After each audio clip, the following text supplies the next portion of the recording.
আসসালামু আলাইকুম। ওয়ালাইকুম সালাম। বাড়ি কোথায় আপনার? এটা নোয়াখালী সুবর্ণচর। নাম কি? নাম নাম বৃষ্টি। তো বৃষ্টি আপু যে ফটোটা পাঠাইছে এটা কি তোমার? হ্যাঁ, এটা আমার নিজের ছবি। দেখতে খুব সুন্দর। বিয়ে শাদী হয়েছিল আগে? না না, বিয়ে শাদী হয়নি এখনো। আচ্ছা, বিয়ে বসার জন্য প্রতিবেদন আইছেন তাই তো? হ্যাঁ, তাই একজন ভালো মনের মানুষ যাতে আমার পাশে থাকে, দায়িত্ব নেয়। আমি একজন গরিব অসহায় মানুষ।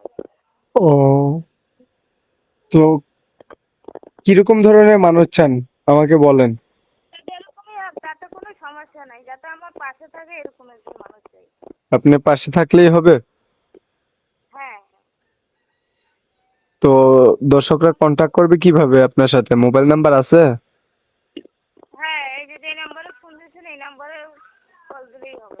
আচ্ছা ঠিক আছে, আপনি নাম্বারটা এবং কি ফটোটা আমি ভিডিওর স্ক্রিনে দিয়ে দেবো, যদি কোনো দর্শক ফোন দেয় ধরে কথা বললেন। ঠিক আছে। ওকে, ভালো থাকেন, আসসালামু আলাইকুম।